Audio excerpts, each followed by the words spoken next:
There's something I was supposed to do. Totally forgot to do this. Let's do it now.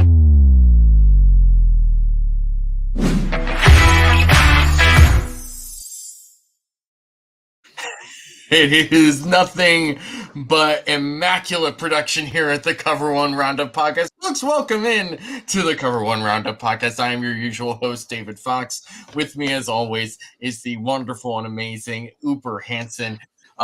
It feels like it's been a long time, even though it's only been 1 week, right? Like it feels like it's been a very long time since we've actually done this because the Bills have played 2 games in the last in like the span of 5 days or whatever it is. So, but now it's going to feel like forever until the game on Sunday, and not just because of the matchup, but because it's going to be, it's a long time without your favorite team playing. And, but we are very fortunate today to eventually be joined by our guest, Max Toscano, who is running a little bit late. He will join us in just a little while. We will discuss some trade deadline stuff. We'll discuss the Leonard Fournette news, let's call it, and probably some other stuff. But before we get to all of that, Uber, how are you? Yeah, I'm good. I'm happy the Bills won Thursday night, and we got a little help on, Sunday with the Chiefs losing to the Broncos. Yes. So by the transitive property of everything I've learned so far this year, the Chiefs season's over. They should move on from Patrick Mahomes. It's all done. So it's good to know the Chiefs. And the Niners went on a 5-game winning streak to start the season, and now they're on a 3-game losing streak. So obviously their season is done. They should pack it up. That's very normal reaction. So that's great. It's been a very interesting first 8 weeks of the NFL. Some things have kind of gone the way you've expected, and a lot of it has not. I feel like that's kind of just every football season. So par for the course.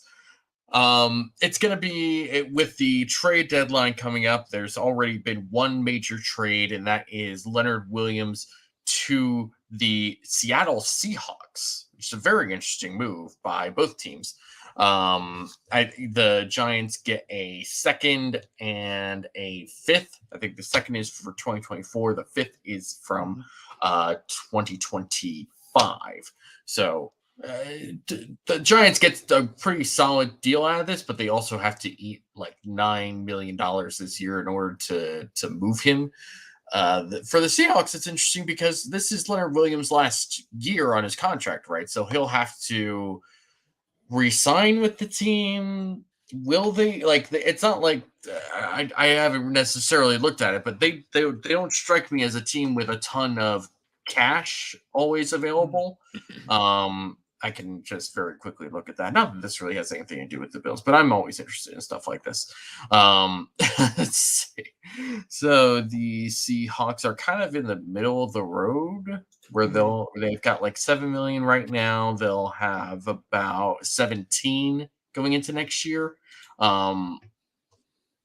Okay, that's not enough to like pay Leonard Williams long term. So it's a very, very interesting trade, and also very telling of where Brian Daboll's team is right now. So for those of you who are Brian Daboll stands, and I'm one of them, obviously I've defended Brian Daboll quite a bit before. So it's not surprising to me that the Giants are being sellers right now. It's actually a very good thing. But it's an interesting move, and it will have some real implications for this team moving forward, for both teams moving forward. But it's still a lot. Yeah, I think I'm fine with the Giants. What they got out of it. They had to eat $9 million of that contract, though, which is a lot, and that's the reason they got the second round pick. I'm just more interested in Seattle. Seattle's not a Super Bowl contender to me. Like, they're just not in that level. They're good. They're probably going to make the playoffs. Right now, they lead the NFC West, but like, this just seems like a trade you make if you're all in on winning a Super Bowl.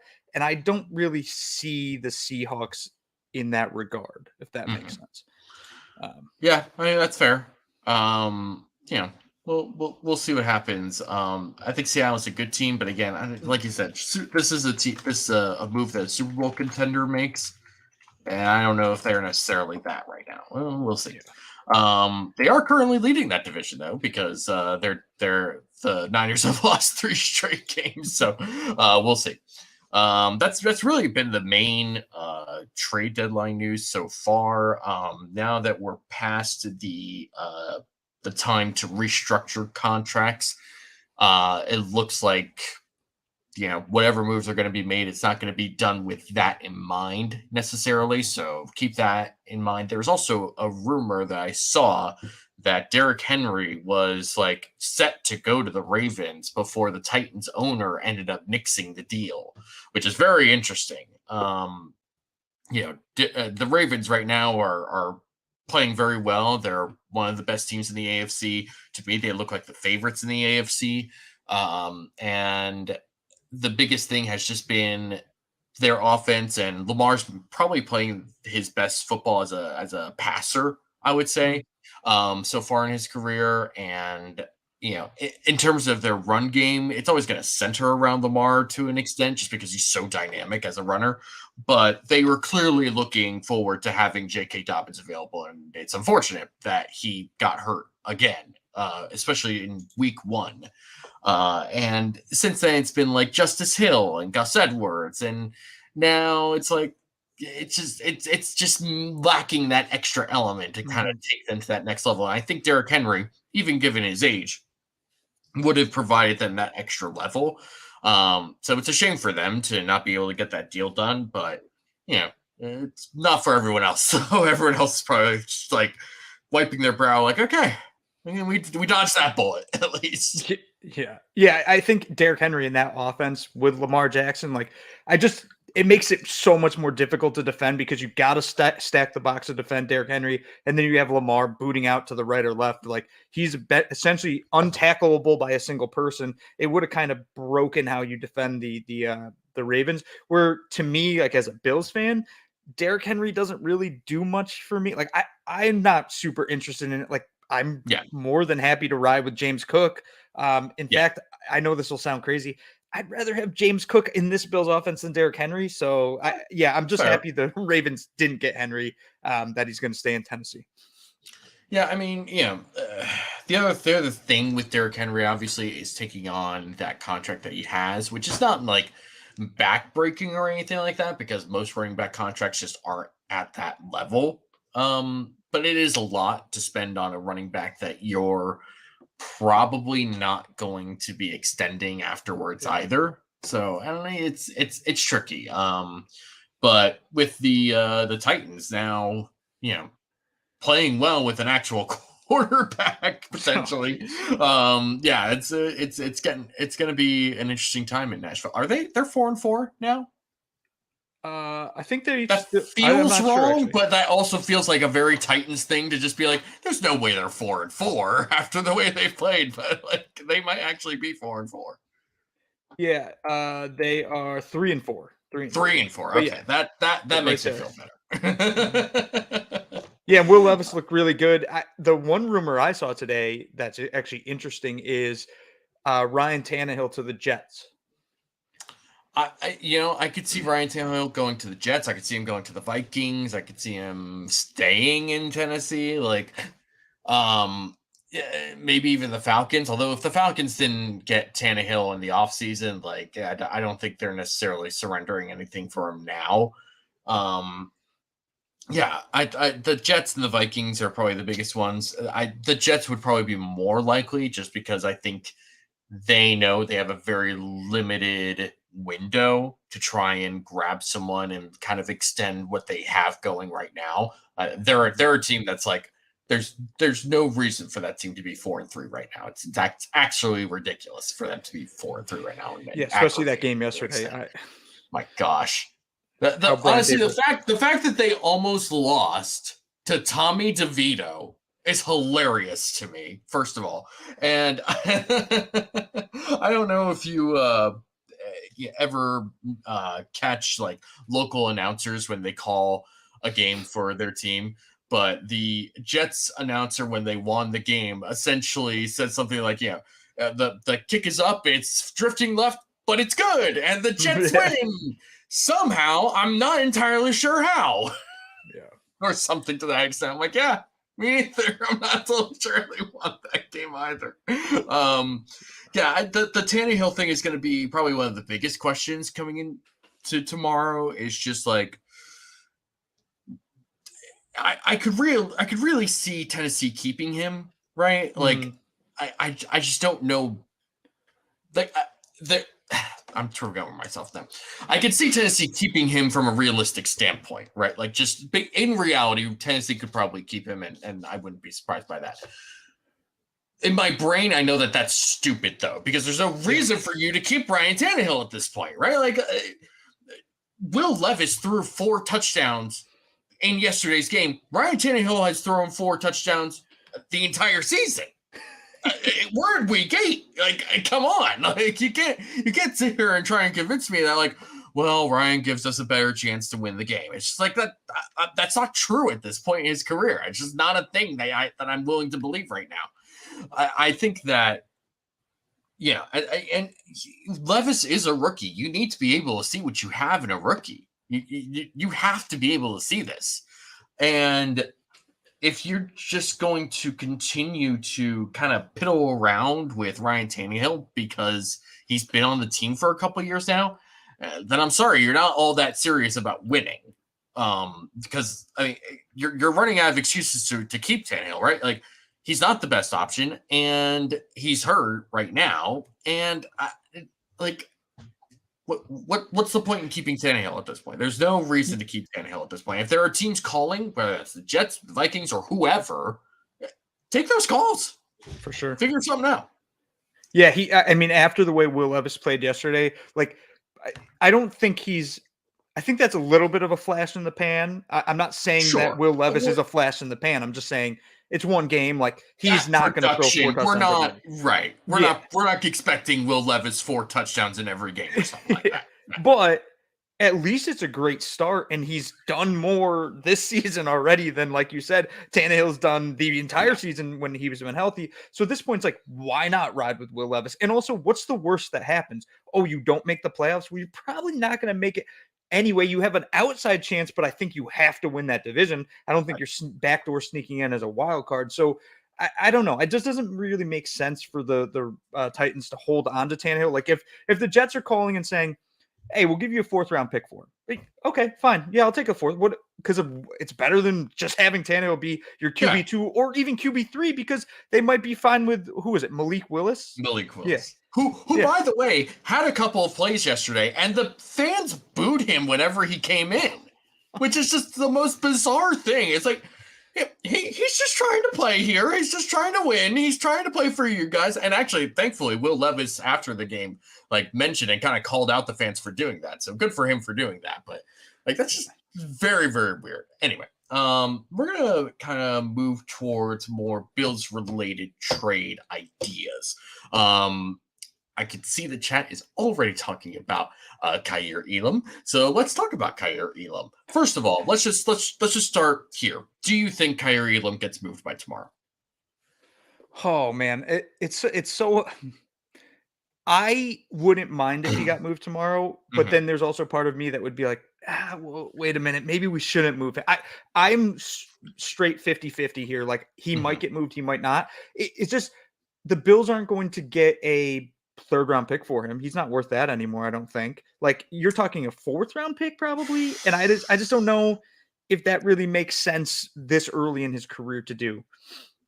So the first thing, right, is trying to find an actual trade partner that can take on Kaiir Elam for who he is, right? Like, I think part of the reason, but really the biggest reason why he hasn't worked out in Buffalo so far is really that they just sort of went outside their normal box of what they like at cornerback. Took a chance on a guy with traits and athleticism, which is fine. That's not a bad thing to do. But they were hoping to coach him up and get him to work in this scheme that they have. And it just hasn't worked. They took a gamble and they lost so far. Could it change at some point if they hold on to him?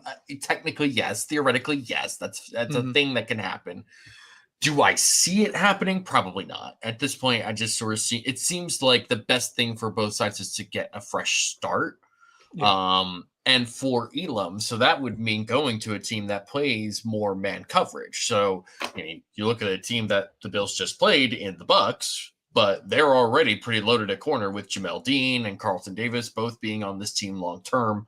And Kaiir Elam is not somebody that strikes me as like a slot cornerback. Like that doesn't seem like the best place for him either. So I don't think the Bucs are a place.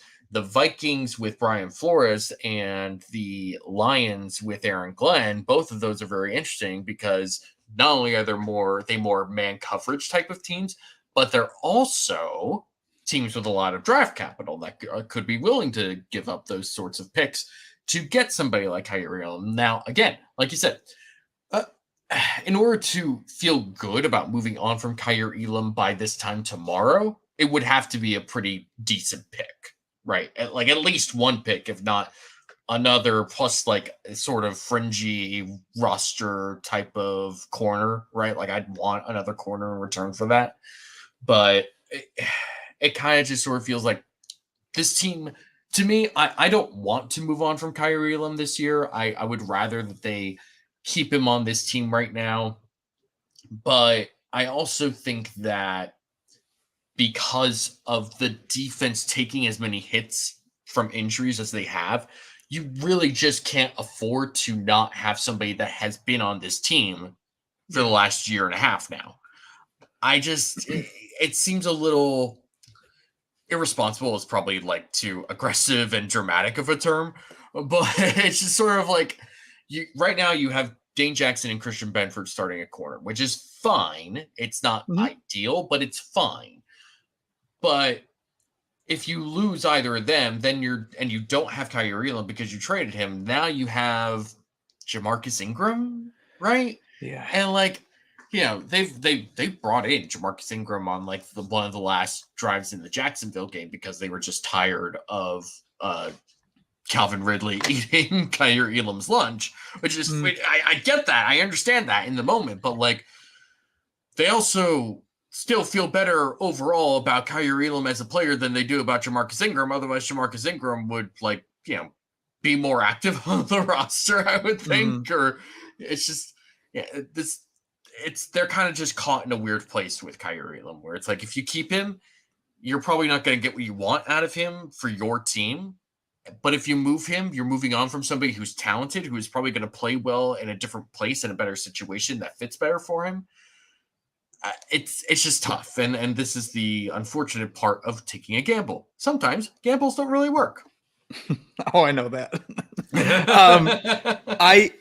I do have one possible trade, and I don't believe this is going to happen, but I do think this is as close to a win-win-win-win as we could find in a Kaiir Elam trade, because the problem, like I said earlier, is like if we trade him, it's not like we're getting a first round pick back for him. So it starts to become like a wasted asset, which as of right now, that was a wasted pick essentially, because he just simply can't play for the Bills so far in his career. That being said, you brought up the Vikings, and I know that this isn't going to be loved by a lot of people, but Kaiir Elam straight up for Andrew Booth. You just give everybody a change in scenery. You bring in Andrew Booth, who was his own specialist in college, and you see if you can revamp his career in Buffalo, and Elam can revamp his in Minnesota. Obviously not a great trade because it's just two people that are looked at as busts, but maybe Booth comes in and he fits the Bills scheme better. I don't know. It's just a way to kind of get Elam out the door and also get a player back where it's like, I guess this isn't that bad. You're kind of just switching the players just like you would have drafted them, essentially. And Booth hasn't been good. Booth has not been good. Right, that's the thing. Like Booth has, in some ways, been worse than Elam. I mean, or I don't know about worse, but just like they kind of have the same problem where like they just can't get on the field right now. Right, like Andrew Booth is playing special teams for the Vikings right now. That's sort of where his career is at. And the other thing with Andrew Booth is coming out of college, he was an injury concern. His rookie season ended because of an injury. For a defense that's already taken a lot of injuries, I don't feel all that great about that. That's good. I like the idea. There were a lot of people that were high on Andrew Booth coming into his NFL career, and rightfully so. He was a good player at Clemson, but I don't trust that he can stay healthy. I don't trust that he can just like be the type of guy that like you swap 1-for-1 with Kaiir Elam, and it's like, oh, this will work out for everyone. It's just like, Yeah, potentially, right? If they are who we thought these guys were coming out of college, but like there's a strong chance where Andrew Booth simply can't play that much just because he's always hurt, right? Like you could have. There are plenty of teams that would have loved to trade for Jason Verrett when he was playing, but good luck finding a team to commit to that. Like that dude was a great player when he played, but holy moly, he was always hurt, always hurt. That's as much as I said it could have been a win-win-win-win. I also agree that it could be a lose-lose-lose-lose as well. But you did just make one point for me though. Like at least Andrew Booth can play special teams because Kaiir Elam can't. So there's something there. But again, I don't think that trade happens. If I had to put money, if someone were going to force me, does Kaiir Elam get moved? I'd bet he does not get moved. I think that's fair. I think that's very fair. We're gonna bring up. I'm very sorry for not addressing these comments because there's quite a few people here. Thank you all for joining us. It's been a good discussion. I'm gonna bring up Spin's comment. I like Jalen Johnson, Jack Sanborn, Billings for a 3rd, 5th, and Elam. Let's go Chicago. Make happy. Your season is over. Okay, so Uber, let's start with Jack Sanborn because that's one of your guys. You've been on the Jack Sanborn train since the offseason. So let's just quick, just talk about him for a little bit. Well, I'll say this: it's not happening anymore because I believe Tremaine Edmonds is hurt now. Right? He's not. He's probably going to go last night. I don't remember if he came in back in or not. Yeah, I don't know how bad that injury was or if he ever came back in the game. If Tremaine Edmonds is hurt, they will not move Jack Sanborn. He'd fill in for Edmonds, and they're not just going to open up a wide hole there, regardless of the fact that they're not competing for anything at this point. Yeah, but Jack Sanborn, he played a good amount last year for a really bad Bears team. He was good against the run. He was able to drop deep into his zones and play decently against the pass. As an undrafted player, just was a solid linebacker. He is a professional linebacker. He deserves to be in the NFL. He deserves to probably be a starter to like a great depth piece for a team. It just really made no sense to me that the Bears put a massive amount of money into off-ball linebackers and Tremaine Edmonds and TJ Edwards when you had a controlled piece in Jack Sanborn. Like if they went and got one of them and paired him with Sanborn, it would have been solid to me, but they invested a ridiculous amount of money into a position you don't do that to. I would love Jack Sanborn on the Bills. I think he's automatically an upgrade to that role that right now is Dorian Williams and Tyrell Dodson. That being said, Sanborn is kind of a guy that you want to keep for a few more years, and the Bills would have him under contract for a few more years. And I don't really see him finding playing time in Buffalo after 2023 when Matt Milano's healthy again and when Dorian Williams is getting better. So Sanborn, I just don't see the Bears letting him go for a price that the Bills are willing to spend. Can I just point out, because you bring up that they had Jack Sanborn and they spent a bunch of money on TJ Edwards and Tremaine Edmonds. The Bears spent, like you said, a bunch of money on linebackers, which is not like a super valued position in the NFL. Like defensive line and cornerback are probably defensively way more valued than that. And then they also spent a 2nd-round pick on Roschon Johnson and signed D'Onta Foreman to a big contract. Not a big contract, but like they gave D'Onta Foreman some money. And then they bring in Darrington Evans, and then none of those guys are really going to play all that much when Khalil Herbert is healthy. So it's like, why did you spend your entire offseason trying to invest so much into positions that don't have a ton of value? Very, very, very weird things are happening in Chicago. That's all I'm saying. Poor asset management. Very, very poor asset management. There is also speculation that Tremaine Edmonds suffered a season-ending knee injury. Yeah, potentially. So they're just not going to move off of Sanborn. I think there was a legit chance maybe Sanborn was being eyed by some teams, maybe not necessarily the Bills, but after this, after the Edmonds injury, that all that thought can go away at this point. Yeah. Did you know that Tremaine Edmonds' first name is actually Faison? Yeah. I did not know that. Very interesting. I did not. And his brother Trey, his first name is actually Pharrell. and their other brother's name is Fedarius Terrell. This is a very interesting family dynamics. I'm very intrigued by this all of a sudden. I didn't think to dive down into this rabbit hole, but that's it's very, very, very weird. So the other two guys that's been brought up in that scenario were Andrew Billings. Andrew Billings has been around the block a bit. He's been a solid player in the league. He was a 5th round pick like 6 years ago or something like that. I want to say for the Bengals, right? Yes. Yeah. For the Bengals. He was just a solid player and did a good job for them. Going to the Bears kind of made sense for what they want to do. I don't necessarily. Does Andrew Billings move the needle any more for you than Poona Ford does? No, not really. I mean, my concern just becomes if it, like, when we brought in Poona Ford, it was like, well, what if Daquan Jones goes down? Mhm. Then at least we have Poona Ford.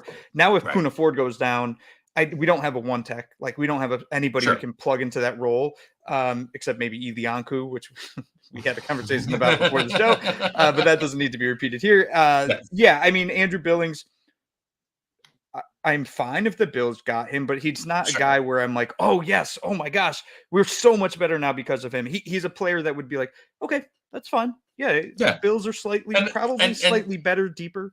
Sure. And some of that would obviously depend on just what they gave up to get him. Yeah. We'll see about that. The big thing that I actually want to bring up is Jalen Johnson. Wrong one. There we go. Triggs 44. Thank you for joining us. The only guy I'm trading Chicago is Jalen Johnson. That's it. And honestly, I get that. Jalen Johnson has been a very good corner since he came into the NFL. He's been on some very bad Bears teams and been often one of their biggest contributors. He fits really well with what the Bills like to do defensively. That would be a pretty big win. But with Jalen Johnson, right? If you're trading for him, you're trading for him and also extending him, right? Like, this is not a trade that's like, yeah, we'll just go to Buffalo for the rest of the season and then we'll hit free agency and get paid somewhere else. It's like, I think that his agent probably just wants to go somewhere where they feel like, all right, once we're here, we're going to be here for 4 or 5 years or whatever it is, right? Like, he wants a certain level of comfort and stability, like many people tend to do. And so I think that if you're going to trade for Jalen Johnson, you're going to need to have the money to extend him. I don't know that they necessarily do at the moment. It would be very, very tricky to just give Jalen Johnson an extension right off the bat. It's tricky. I would love to see it because I like the idea of like Trey White and Jalen Johnson moving forward. And I think that's a very interesting prospect to me, but it's going to cost a lot in order to move Jalen Johnson, I feel. Yeah, and I think the person you just mentioned there, Trey White, I wonder if you go get Jalen Johnson with the contract situation that the Bills are in and the cap issues they're going to have moving forward, if Trey White is the player you essentially have to be like, he can't be a part of the future plan because we need to free up cap if we're going to sign Jalen Johnson long term. And I think that's something Bills fans might have to come to terms with if the Johnson trade happens. I'm not positive about that. Greg Thompson's the guy that would figure out all the cap things for everybody the second the trade and extension happened.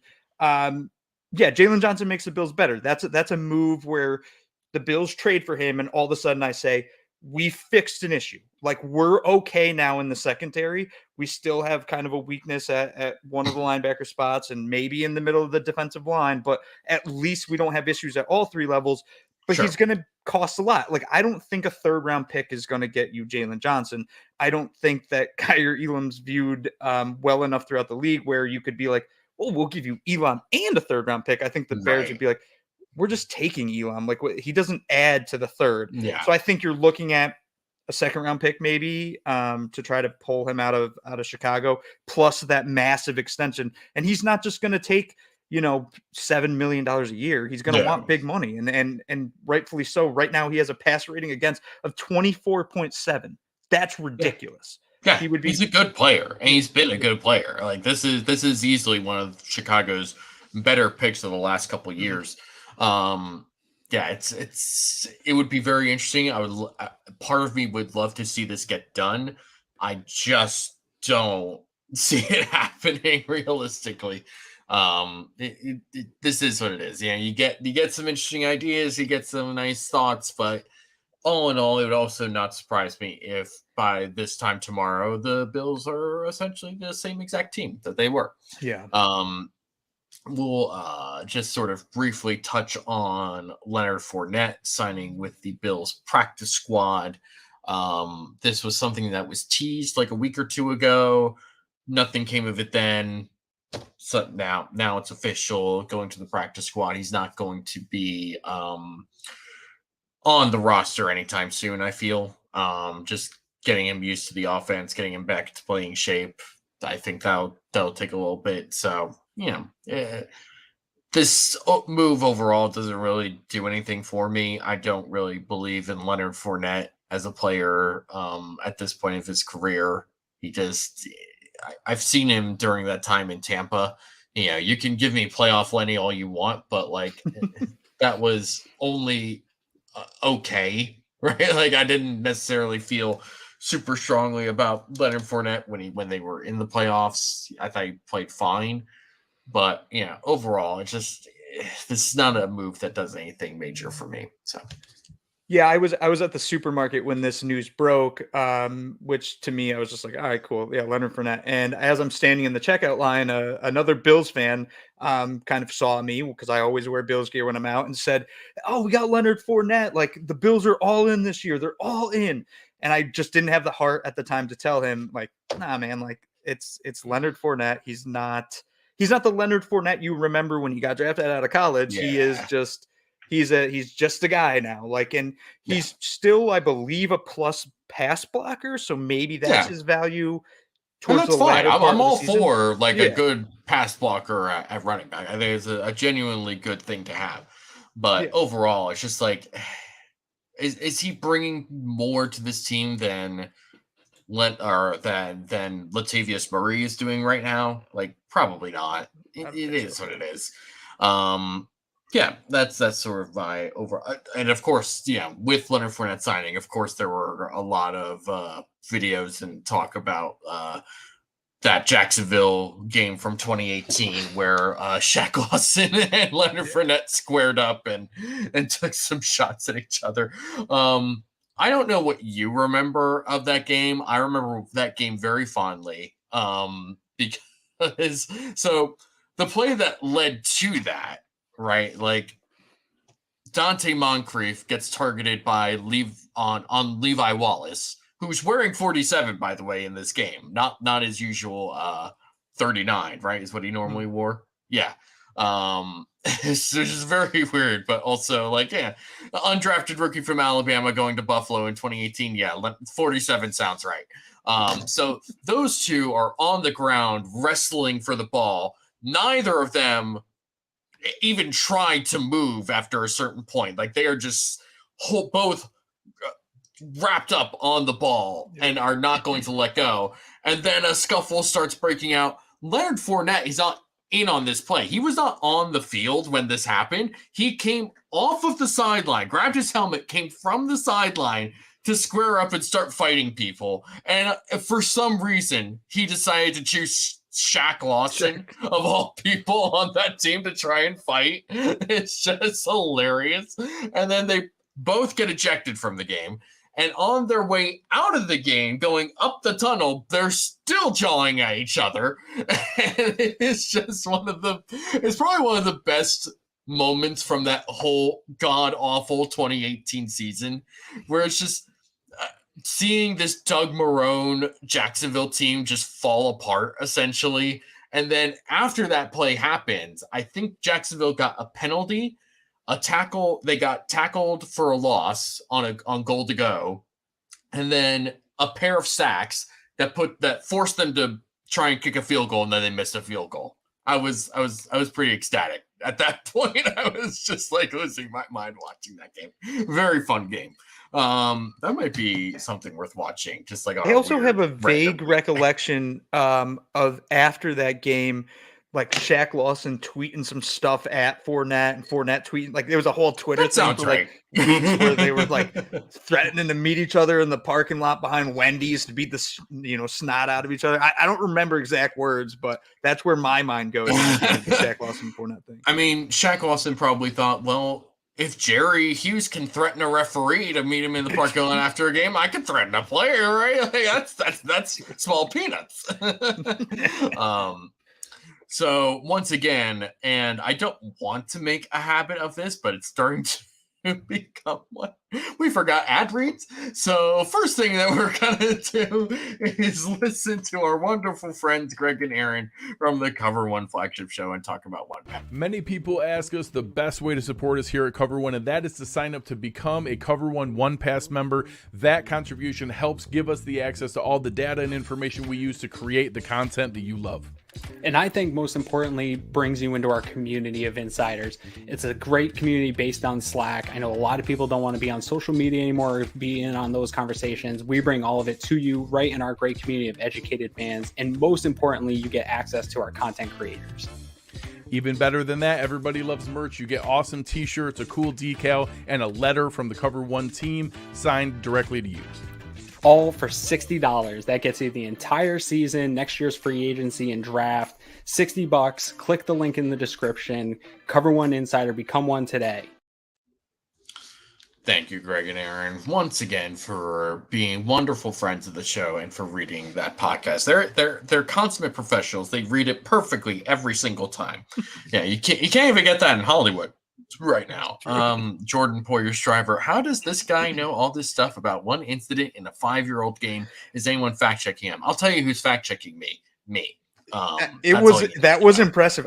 I did not remember as you were describing it too. You described it so well. I can envision it in my mind, that scuffle on the ground where they just completely stop moving. So kudos to you. That was very impressive. Yeah, it's sometimes you never know what random little details of football games just get stuck and lodged in your memory forever, especially from like bad years where you're just trying to cling on to something that's worth watching and remembering. That was definitely one of those. Something else to remember, guys, is our wonderful sponsors and friends over at Underdog Fantasy. How's that for a transition? Folks, if you have your one home league and you didn't manage to draft Josh Allen in there, what are you doing? But don't worry, because Underdog Fantasy's pick'em contests allow you to predict if Josh Allen will go over his yard totals, his touchdowns, his completions, and more. If you think Allen to Diggs, Allen to Kincaid, maybe. We can probably talk about that in a little bit. Maybe Allen to Kaiir. Who knows? There's probably a good line on that. If you think any of those are going to work, you can put them all in your pick'em, predict up to 5 different over-unders correctly, win 20 times your original money. Use the promo code COVER1. That's the number 1 when signing up to make your first deposit, and Underdog will match that deposit up to $100. That is a free $100, which I have learned recently is more valuable than the Canadian dollar. I did not know that until very recently. Pretty significantly more valuable, by the way. That's $100 in free play if you use the promo code COVER1. Sign up today and start winning today. At some point, I'm sure I'll remember to actually do that consistently at the top of the show like I'm supposed to do. But until that happens, this is what you're going to get. I have gotten a message from our guest, Max Toscano. Apparently, things broke out at work that he was not expecting. So he is on his way now. We will just have him jump on as soon as he gets in here. Until that happens, though, we can at least start talking about this Bengals game. He has a lot of thoughts about the Bengals and about the Bills. But until he gets here, we're going to talk about them ourselves. So, Uber, you said you've watched this Bengals-Niners game from yesterday. What were your overall thoughts about the Bengals from that game? That they won 31-17, by the way. Yeah. The Bengals are back. They were bad to start the year. It was really bad. I do think a lot of that had to do with Burrow's injury. I do think a lot of it just was they weren't playing good football on top of that. But yesterday against the 49ers, they absolutely dismantled a good offense that the 49ers had. Granted, the Bengals defense did set the Bengals offense up a few times because Brock Purdy turned into a pumpkin like we all knew he eventually would. That's a whole nother thing that I'll probably rant about on Twitter at some point. But yeah, no, the Bengals look really good to a point where I'm like, I'm not really excited for this game between the Bills and Bengals. Yeah, it was very interesting watching that game yesterday. The big thing with the Bengals kind of coming into, or at least through that first month in particular, which is that Burrow's injury was clearly limiting everything that they could do, which is very, very obvious that he couldn't move correctly. And pretty much everyone outside of Jamar Chase was kind of failing them from an offensive standpoint. Like T. Higgins was dropping the ball consistently. Guys like Irv Smith was not doing anything.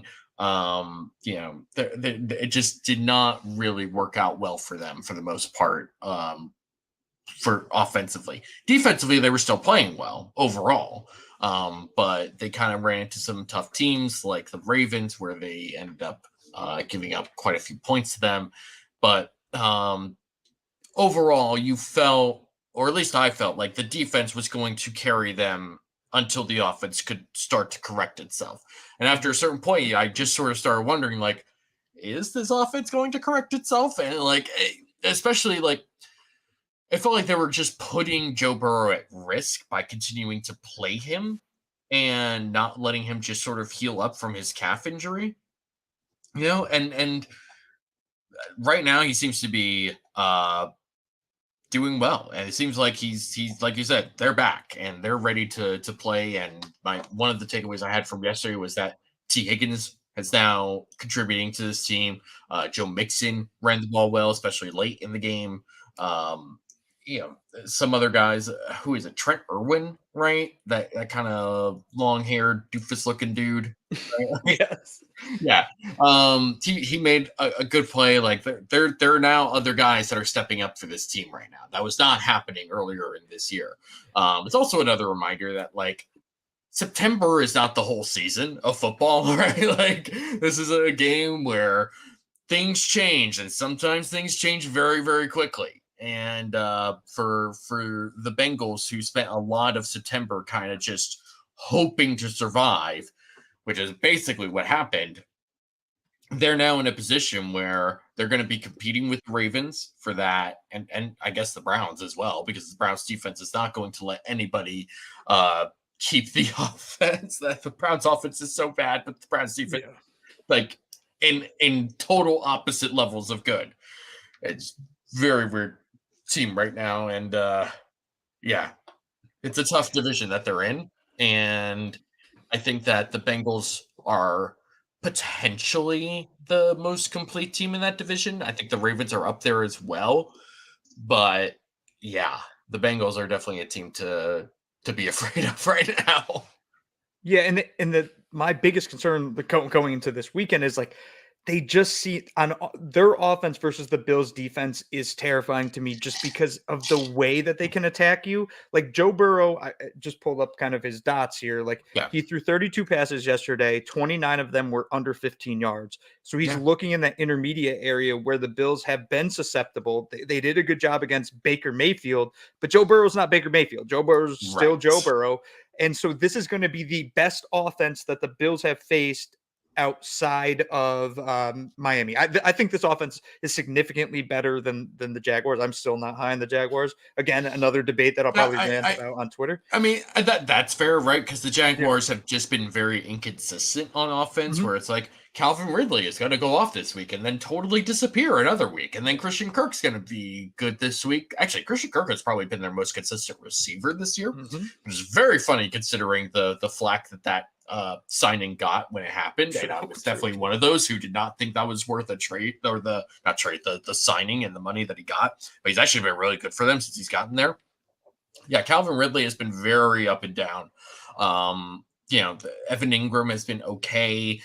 ETN is probably the other guy on their offense that's been the most consistent along with Trevor.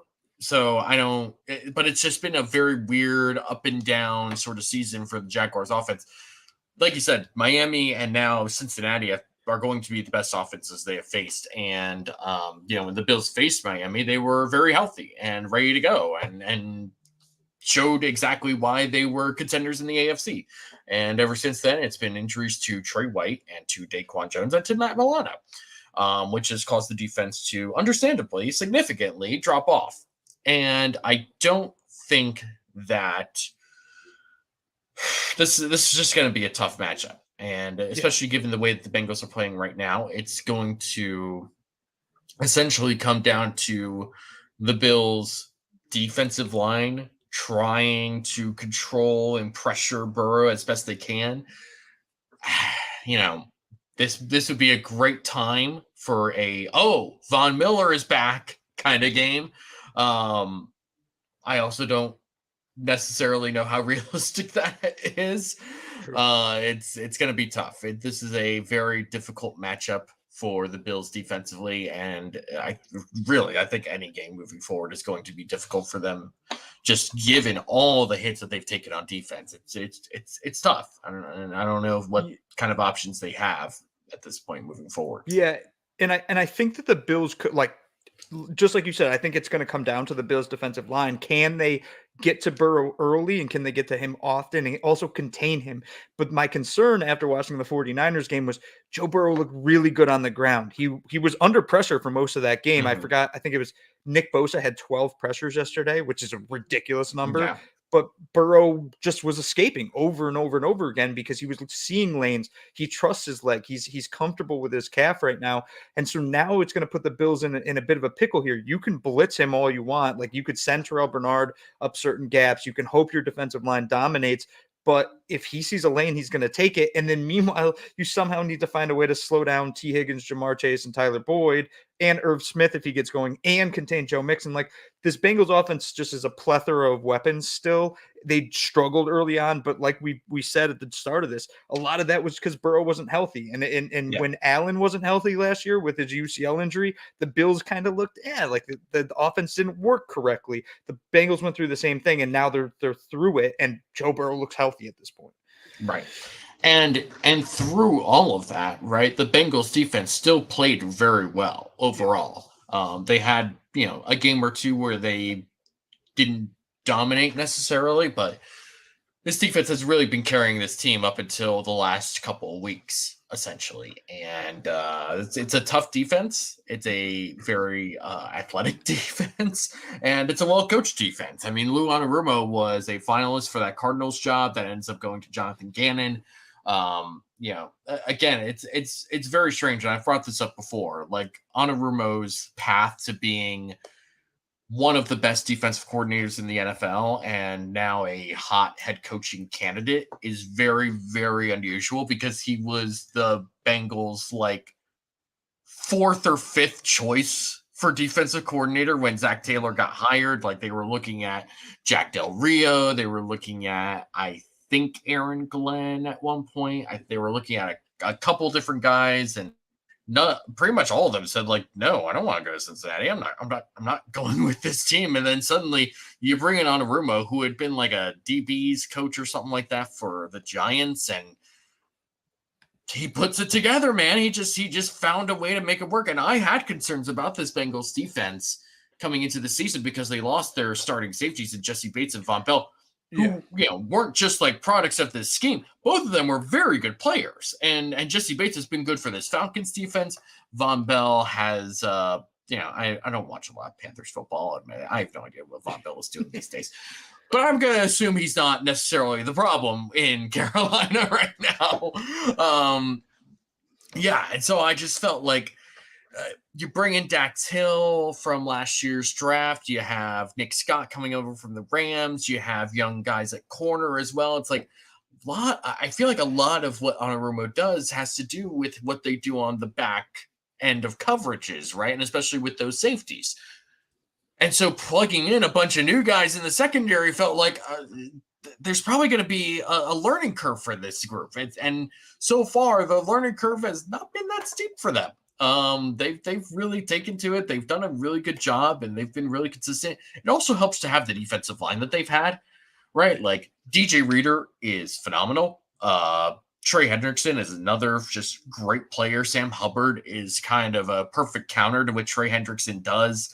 Like, this is a very good defense, just sort of top to bottom. And it's going to be very, very difficult for this Bills defense to figure out the best way to attack, or I'm sorry, for the Bills offense to figure out how to attack this defense, because this is not the Bucs defense, right? The Bucs are a very man-heavy defense, and that you saw that on Thursday night when the Bills were able to basically spread them out and try and isolate guys and just sort of have guys win one-on-one matchups. So just what happened, right? Like Khalil Shakir won some, Dalton Kincaid won some, and obviously Gabe Davis did a very good job. And even Diggs, I mean, even if he didn't necessarily have like a huge stat line, still had a number of catches and played really well for them.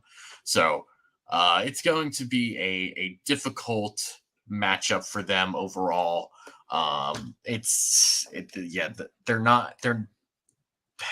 You're not going to be able to win in the same way. I think you're going to have to be able to mix things up. You're going to have to probably be slightly more conservative than you were in your approach with the Bucs on Thursday night. And it may honestly require running the ball more. Like the Bills kind of were fortunate in that Bucs game to have Vita Vea be out, because he's somebody that can just dominate the middle of a defense. And the Bengals are not going to be missing those types of guys, right? Like they've got their guys like DJ Reader, and I'm gonna just double check to make sure that he is good to go. Max, you good to go here? I am. I don't know what's going on Fantastic. with my camera though. You know what? That's okay. We'll work through it. If you get it working, cool. If not, that's fine too. We'll work through it. Ladies and gentlemen, welcome to the show, Max Toscano. He is no, that's not what I wanted to do. My bad. We're going back to this. This is somebody who's been on the podcast before. If you remember, during the offseason, we had a great discussion about 12 personnel and what the Bills were planning on using with that, with Dawson Knox and Dalton Kincaid. We're back again because Max here is a big Bengals guy, because he's a big LSU guy. And just there we go. There he is. There we go. All right.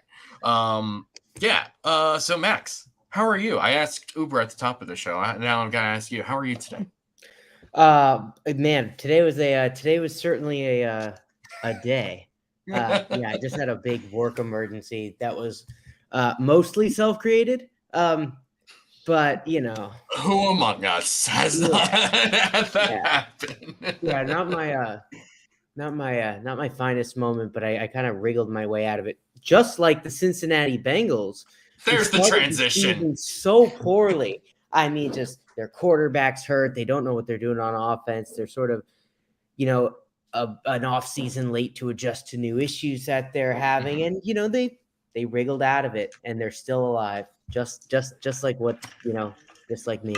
So yeah, we're glad to have you now. We were just talking about the Bengals defense, and I know that you have a lot of thoughts about Big Lou Anarumo and all the stuff that he does defensively. So I'm just going to kind of let you talk about what he does defensively and what challenges that's going to present to the Bills on Sunday night.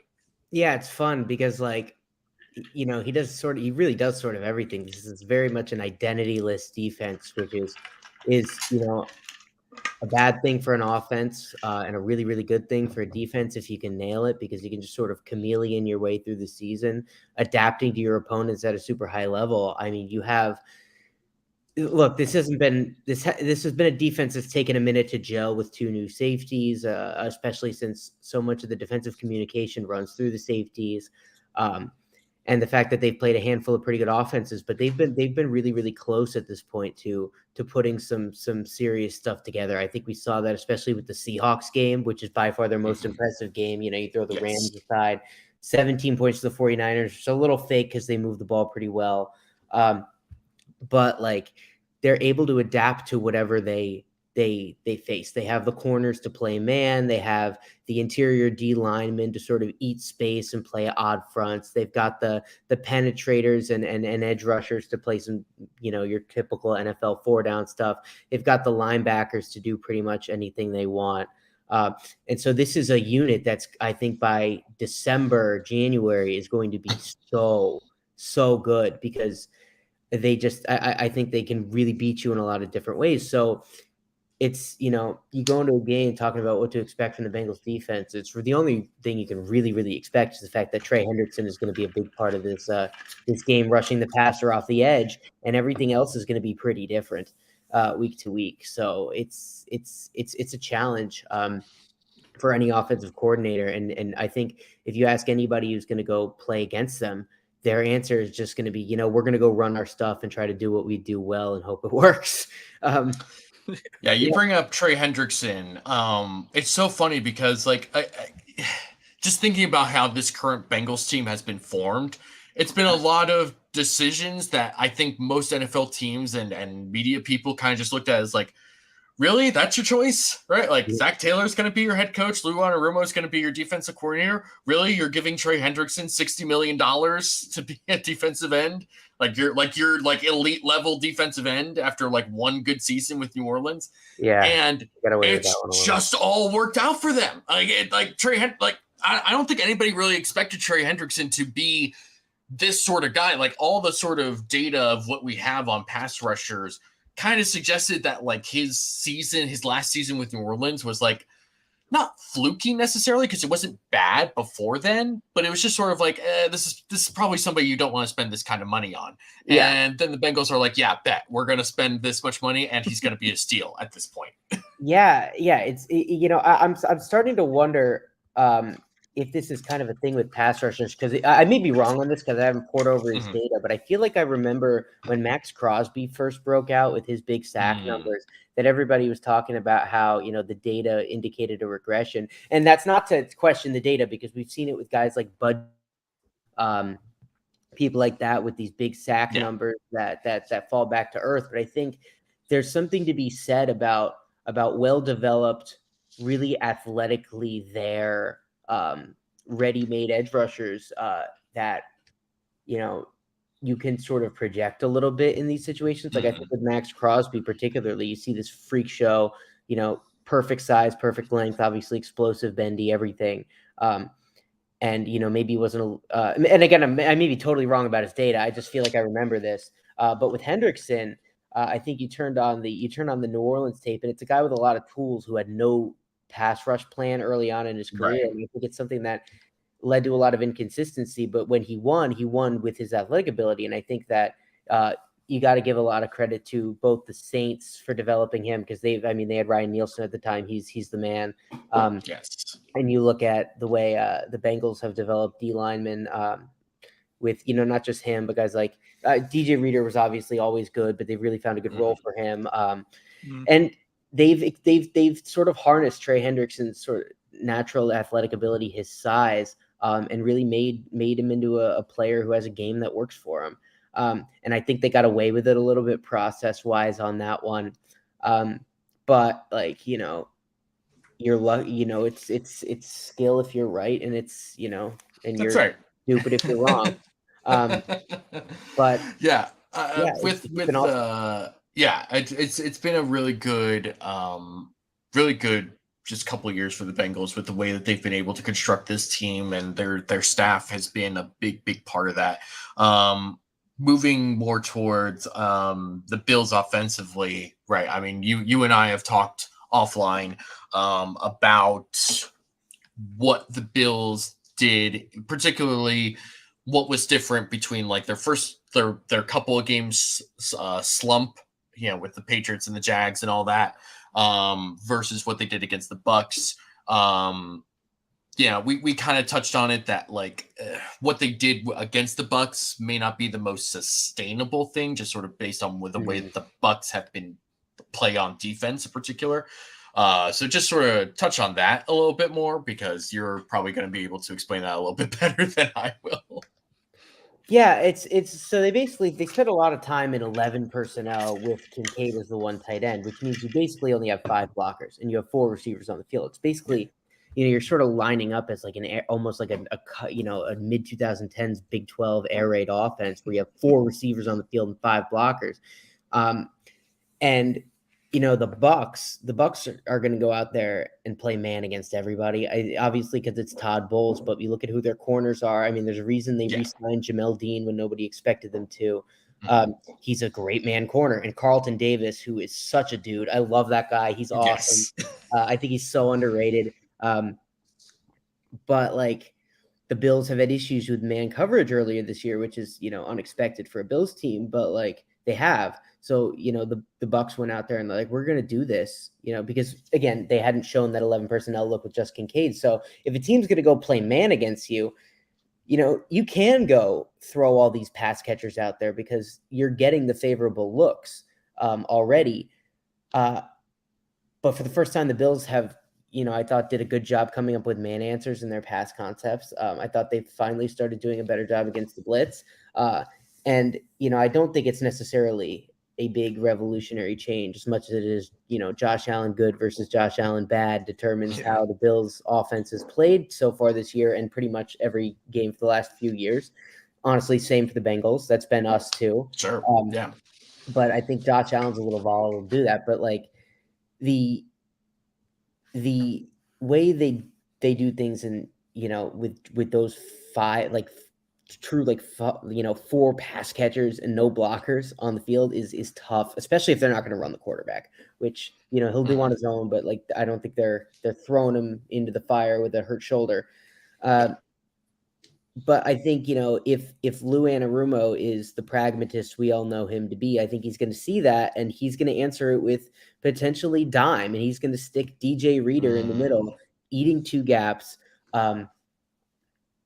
Having them able to play down a hat in the core of the formation, not accounting for a gap because DJ Reader's eating 2 of them, playing dime and just, dropping 8 a lot, playing a lot of cover 2 and sort of making Josh Allen progress and be patient and calm, which that's not when Josh Allen's playing well, that's not what he's doing. He's making plays out of structure or he's ripping, he's ripping highlight balls all over the field early in his progressions. So I think that may be a bad matchup if Anarumo does that. But at the same time, like they did a lot of good stuff moving Diggs around against the Bucks. They sort of found their matchups. I think they're starting to do a little better against the blitz. So I mean, as good as this game plan sounds to defeat what the Bills are doing, if Josh Allen comes out there and he decides he's going to be the best quarterback, besides number 15 on the planet, then they will score. Right. Especially considering like there are going to be times when the Bengals do try to change it up and break tendency and come after him. And I love Taylor Britt, and I really love what DJ Turner's been as a rookie. And I think Awuzie is a good player. I think Diggs is a problem in those situations.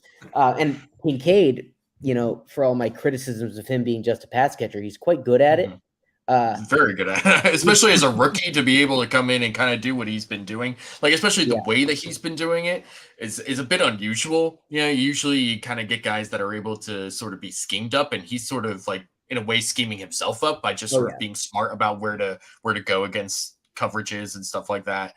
Yeah. It's Diet Kelsey ball. I mean, that's what like what Travis Kelsey does is like, I almost call it the super choice route because he just goes out there and does whatever the hell he wants based on what the coverage is and Mahomes finds him. It's like, it's such an important skill for a guy like Kincaid to have a good sense of what the coverage is. And obviously he's nowhere near Kelsey and he never will be in this regard. Nobody ever has been. But for him to have the kind of ability to read out the coverages, find space, And not just that, but break down people in man coverage, no matter what their position is, just because he's such a smooth mover and his feet and his hips are so good. And obviously he can bully you at the catch point because he's pretty big. He's nice. So I do think that can be a matchup issue if Allen decides, to keep it simple and just feed him in the middle of the field if the Bengals decide to play really, really soft. So that could be an issue.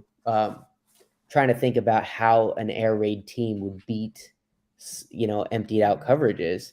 Right. And that's how they do it.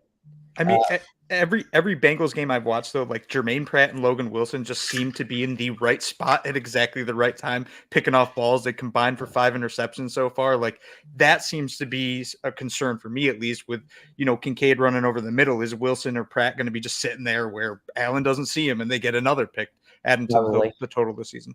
Well, if he plays badly, that's what's going to happen. Yeah. And if he doesn't, then he's not going to throw it. But like those guys have been so good, especially Logan Wilson this year. Like he's such a good zone dropper in the middle. He's got a great sense of the routes behind him. He doesn't run himself out of position. And a lot of times quarterbacks are going to anticipate that guy's going to drift off the seam and get a little wider than he does, and he doesn't. And people throw the ball right to him, and it looks like the quarterback's an idiot. But a lot of times what you're seeing is, and when you're throwing with anticipation, is you see his hips square to you. You see that route breaking behind him, and you think that route is going to clear him, and it doesn't, because his positioning is too good, and his ability to adjust to the ball in the air is too good. And so you kind of guess wrong, which is what happened to Brock Purdy on that interception. It just looked terrible. But I think he really, really thought that high-low was going to break behind him, which, I mean, he's thrown a bazillion times. Right. And it didn't. Because it would worry me, especially with a quarterback who's very much just like, I mean, he's Brock Purdy on Super Soldier Serum. He really is. Like, he's just like bigger, he's faster, he's more athletic, he's got a way better arm. But between the ears, they're so similar. Yeah. And they really are just agents of chaos. So I could see that happening. Yeah.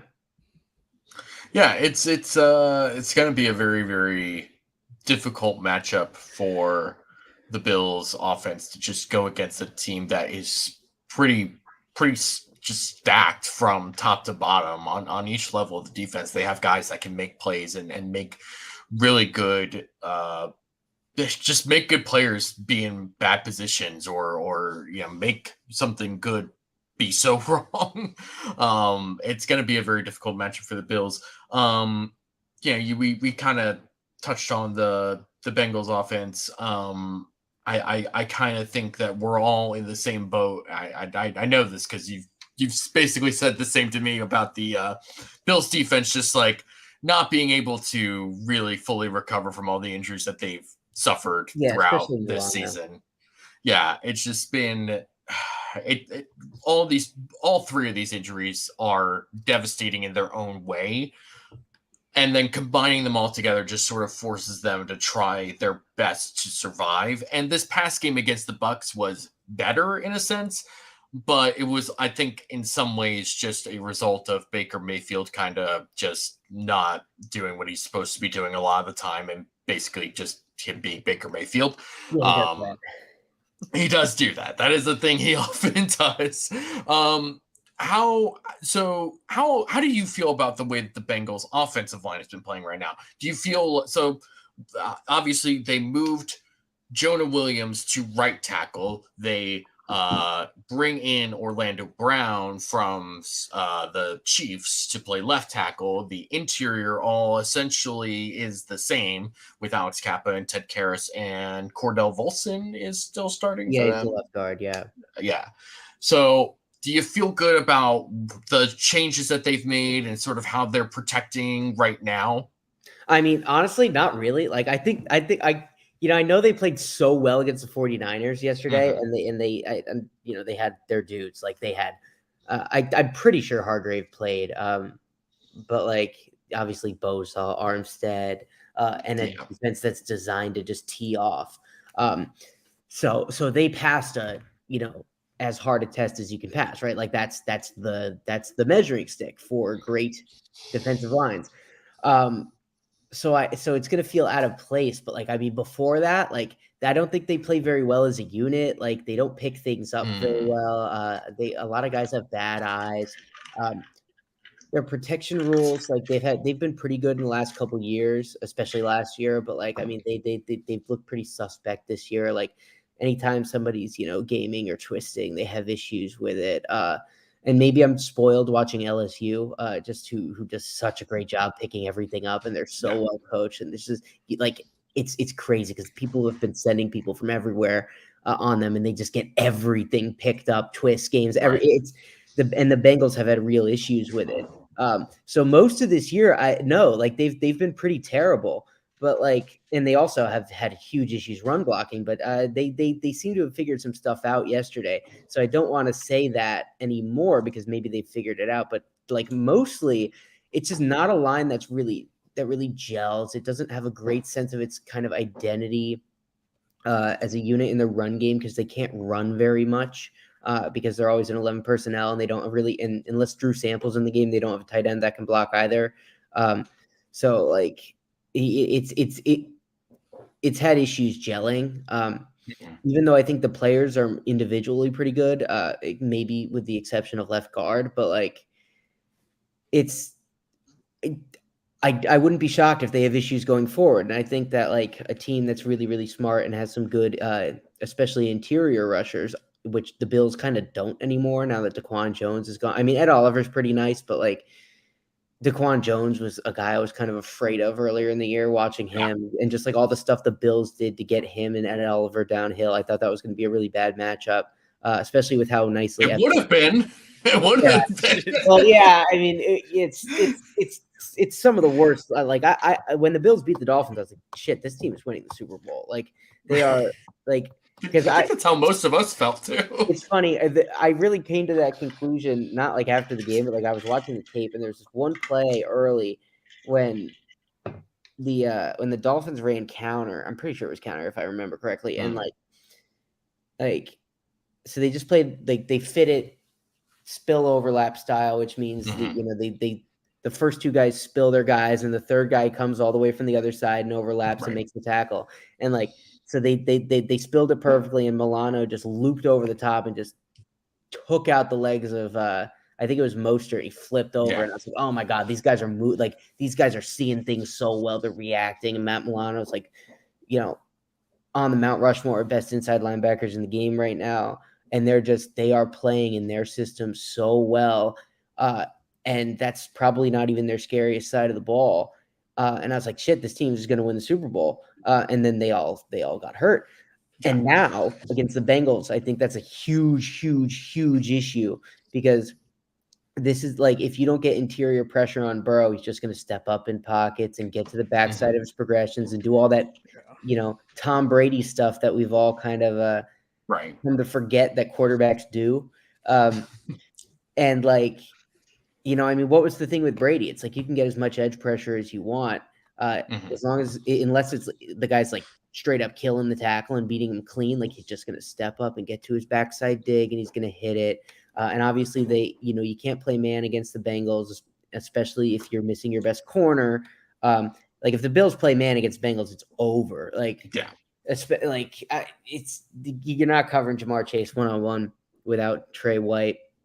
And so that puts a lot of pressure on your linebackers to be really good in their zones and to squeeze things behind them and sort of condense those windows in the middle of the field. And that's where you miss Matt Milano the most.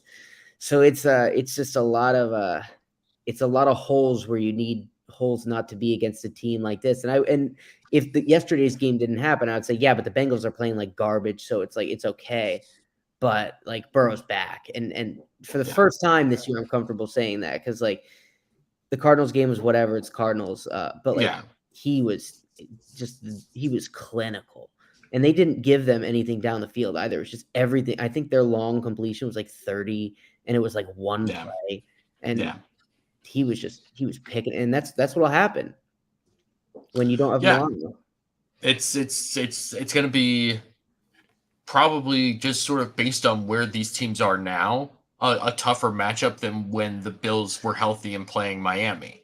I mean, it's just it's at that point where the Bills have just they don't match up well, especially at corner with many teams at this point. And Uber and I have an affinity for Christian Benford as a 6th round pick. I think we think that he's just been fine, especially for a 6th round pick. He's a nice player. I'll give he's a nice dude. But like, this is also not somebody that you feel like, oh yeah, he'll be fine against Jamar Chase or T. Higgins or whoever, right? Like, there's layers to this, right? Like, there's tiers to all of this, and so it's just a very difficult matchup for them. Real quick, any thoughts on special teams from either you, Uber, or Max? We'll start with Max though. Bengals shouldn't draft kickers, man. That's. Don't do it. Like, you can point to, this kicker worked out. I'm like, but like, it's like, if there's one kicker that doesn't work out, you don't do it. Like, it's draft. Like, I mean, people get stars in the 5th and 6th round. Like, there are no throw picks. Stop drafting kickers. Like, Evan McPherson's been, he was obviously great as a rookie. He's been fine since. I feel like there are like 20 kickers that are just as good because this is the NFL. The Bengals, like, their punter, I guess, has been fine. He's been busier than I'd like him to be. Carly Jones was a good returner before he got hurt. That sucks. But like, this is the NFL. Special, like, as long as you're not a disaster on special teams, all these teams are pretty much the same, except for the Patriots, who are great. But like, Tyler Bass is nice. I have him in fantasy pretty much every year, just because he plays with Josh. Usually a pretty solid pick. I don't even know who the Bills punter is. I don't know who anybody. We don't use him. We don't use him at all. It's not often that you see Sam Martin out on the field. He actually had a really good game against the Bucs. He did. Everybody was like, he made a couple of really nice punts. He did. It's either they're either scoring 70 or turning the ball over 15 times. So like, yep. Oh God, I would love to be the Bills punter. That sounds awesome. he has 21 punts this year in 8 games. So yeah, he doesn't punt very often. That's college level. That's like a college. Uber, any thoughts? Any final words about special teams or just sort of anything else on this?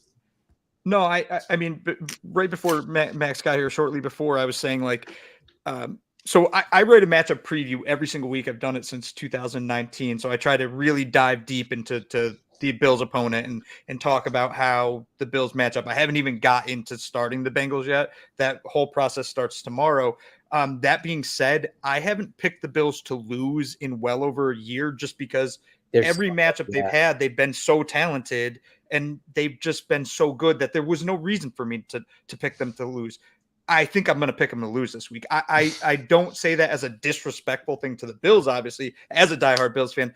I just don't know how this team, the matchup's awful. Like, it's just awful right now. And I don't know how the Bills, I don't know how their Bills defense is going to slow down that offense with what I saw yesterday, unless yesterday is a complete mirage and that was all fake and they really are what they've been the weeks prior, which I do not believe. That's the only way I think this Bills defense slows down their offense, which means the way the Bills win this game is Josh Allen puts on a superhero cape and just plays like the best quarterback on earth, which that could happen. Yeah, I've seen it happen before. I think there's almost a coin flip chance that happens. He does that. Like, I feel like he's due.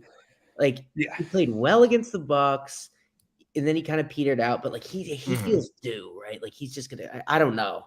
Listen, from your lips to God's ears. The thing about Josh Allen is he is the scariest player in the NFL. Patrick Mahomes is not the scariest player in the NFL. It's Josh Allen, because not only does Josh Allen scare the opponent to death, he scares his own team to death a little bit too, which Mahomes doesn't do. They're sleeping well.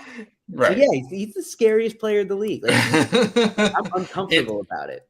It is spooky season after all. Maybe Josh Allen is the one we should be afraid of hiding in our closets.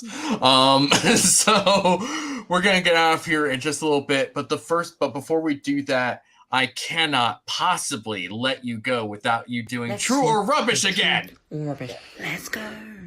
You were here last time we did this. It was very musical focused because it was in the off season, and I couldn't really think of much else to come up with for you. But I've got a couple of things here for you. So we're going to play True or Rubbish.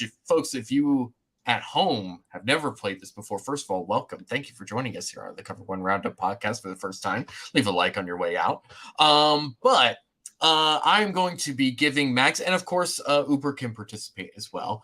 We might just go back and forth with that. I'm just going to throw a statement at them, and they're going to tell me if it's true or rubbish, and then we'll just sort of discuss it from there. All right, first statement: true or rubbish? Now, Max, you were a big Will Levis person coming into this draft. That's right. Will Levis had himself a day yesterday, 4 passing touchdowns in his premier game in the Oilers jerseys, which looked fantastic. And I cannot imagine a better way to start your career as an NFL player, especially for that team, than in those jerseys. True or rubbish, Will Levis is the future in Tennessee. You see, he better be, because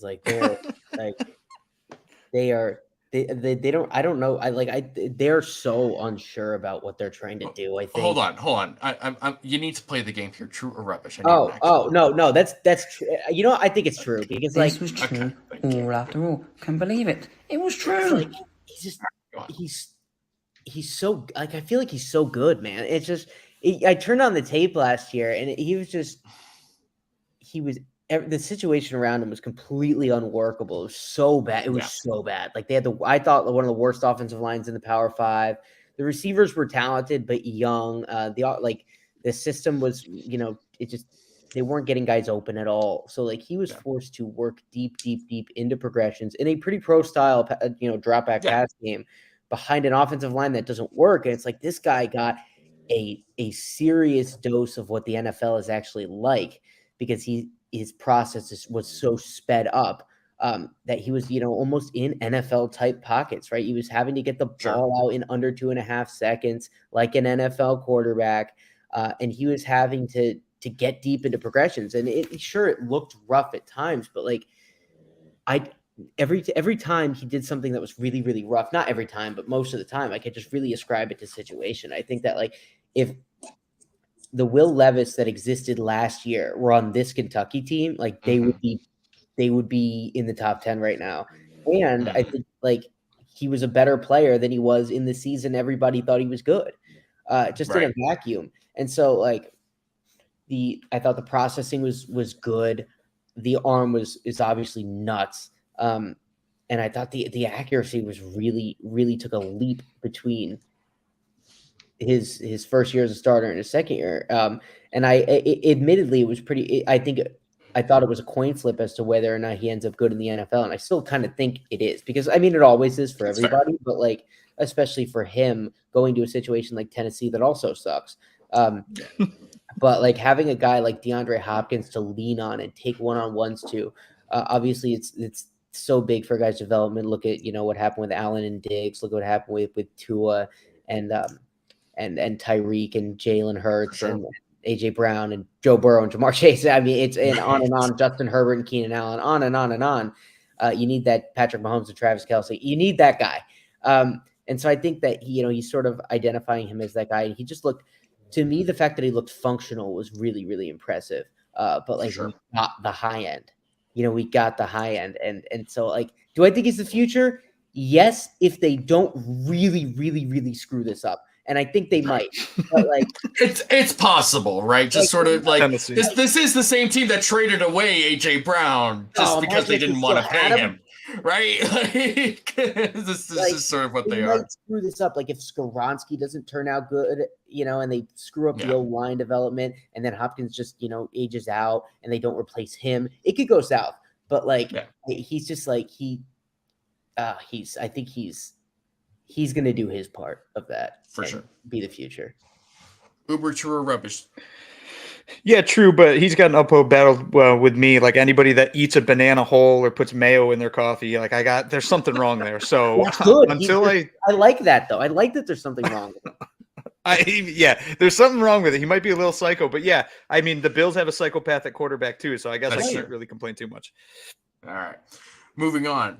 Second statement. True or rubbish? The Bengals win the AFC North.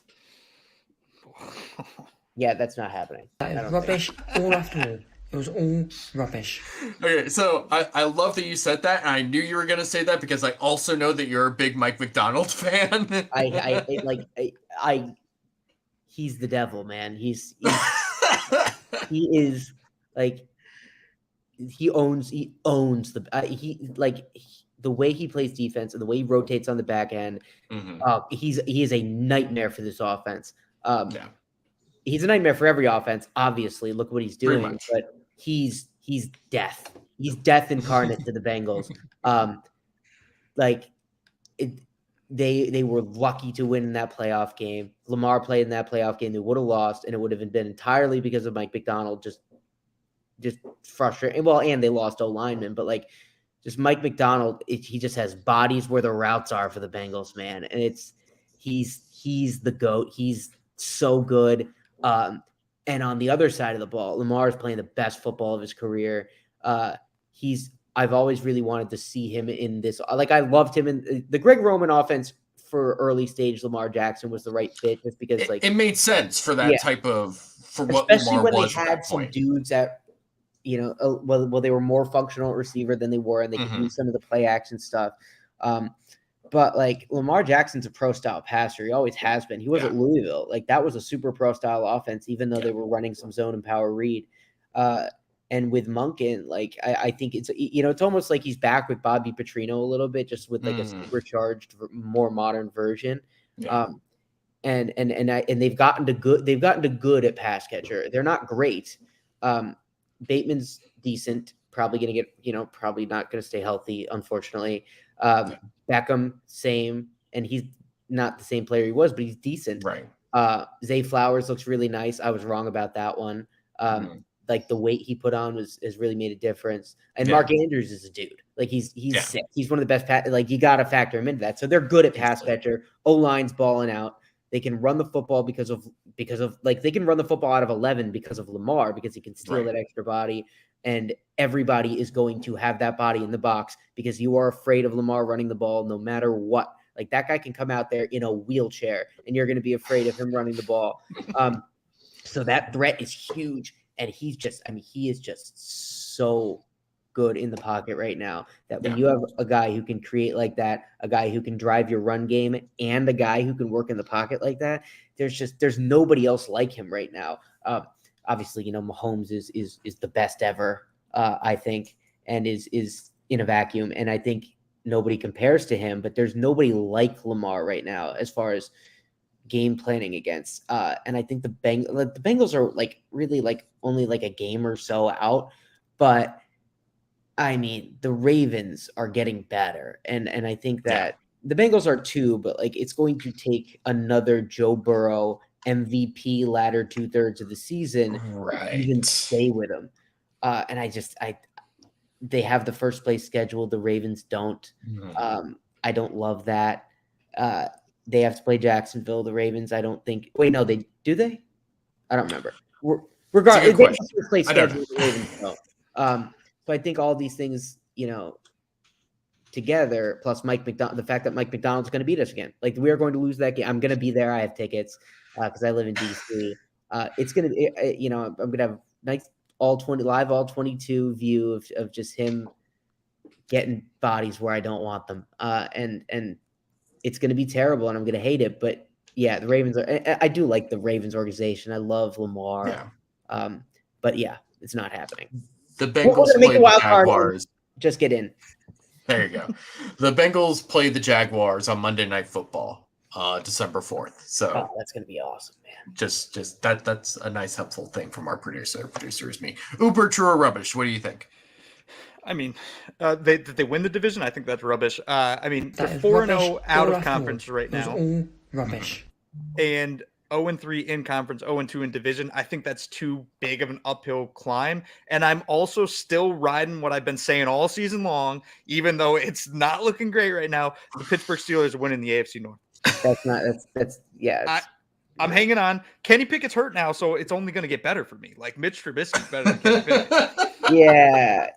Look, if Mitch Trubisky and Matt Canada overcome Burrow and Lamar, then Mike Tomlin should be put in the Hall of Fame, today. Like while he's coaching, he should anyway. But we actually have to start at somebody should go in and just count that as 4 Super Bowls. Yeah. All right. They had the head against Baltimore right now, so God, just gotta stay with him. Mike Tomlin's the devil too. I mean, he's not because he's so likable. I think. Yeah. Man, I hate being in that division, and then we have Jim Schwartz too. That just sucks, man. I want to play in the NFC South and just go undefeated. Right. All right. Final statement. This has absolutely nothing to do with football, but it's something that has been on my mind for many years now. True or rubbish? Christmas season begins on November 1st. I don't. I mean, it's sort of it. Thanksgiving is not really a season, so. Yeah, I mean, society has decided.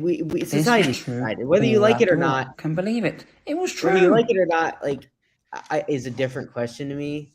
I feel like society has decided. This is not about liking. This is not about logic. This is strictly your thoughts and opinions here. Oh yeah, no, I think it does. I mean, I think that the sort of merging together of I've always merged Thanksgiving and Christmas seasons kind of together in my mind, just because they hit so quick, right? They're just a month apart. Right. It's just it was the 2 big holidays that I loved as a kid, that and Halloween. I kind of merged those together. So I've that's what's so cool about The Nightmare Before Christmas is that is it a Halloween movie? Is it a Christmas movie? It doesn't matter because they're all it's all the same season, man. The holiday season is such a real thing. So I feel and I feel even if you don't like it, you're going to lose that battle because those lights are going up whether you like it or not. You're going to have to vandalize entire cities to stop it. I do know that Aaron Quinn of the main Cover One show has always been very pro Christmas. As soon as November hits, he's putting up decorations. So Uber, I'm guessing you're in the same basket. Or in a similar basket. It starts the holiday Christmas season, whatever you want to call it, starts the second I see the decorations up at Lowe's, which this year was about August 20th. So that's all right. Well, I guess that's rubbish then because it starts before. So be it. If Lowe's wants to start Christmas sales in August or whatever they're doing, good for them. But we're not doing that today. Folks, thank you all for joining us on the Cover One Roundup. We are very thankful to each and every one of you for joining us every week. On your way out, hit that like button, share it with your friends, enemies, lovers, and neighbors. If you are interested in some of the other stuff, if you like this sort of stuff, Cover One has you covered pretty much the entire week with the Air Raid Hour coming up in about 25 minutes. You've got Going Deep, Disguise coverage. You've got the Film Room. You've got the main Cover One show with Greg and Aaron. You've got Buffalo Late Night with Thomas DeLausch. You've got the Greg Thompson Sports Show, who did a great part on, or a great show on the NFL trade deadline. Check that out. You've got Under Review with Joe DeRosa. You've got If the Walls Could Talk. You've got What Happened Last Week with Marlon. We've got you covered all week. So hit that subscribe button. Follow us on Twitter, Instagram, etc., etc. Max, where can the people? First of all, thank you for joining us. Thanks for having me, guys. We will. It's always a great time to have you on. Where can the people find you on Twitter? So you can find me at Max Toscano 1 on Twitter. I post pretty much everything I write there. It's mostly LSU themed. Obviously, because they have the best offense in the country and the worst defense at the same time. So there's a lot of interesting stuff there if you kind of want to get into some college football stuff. But I do a lot, tweeting about the Bengals and the NFL as well. So you can sort of follow me there. And yeah, that's pretty much the only place I spend any time. So yeah, that's a good Fair place. enough. Uber, where can the people find you? At UberHansen on Twitter, dropping matchup preview on Thursday, rooting interest Wednesday for the Bills in week number 9. I think that's the current week. Yes, we are going to be moving into week number 9, and you can all follow me at DFAUXY or at DFoxy on Twitter. I also put out a post-game recap after each Bills game, no matter how late it is, and it's going to be another late one because it's on Sunday Night Football, which means I'm going to be up until midnight at least watching and writing this recap. So that's going to be great. Thank you all for joining us. We hope you have a wonderful evening. Go watch some football and watch the rest of what we have in store for you for Cover 1. Go Bills.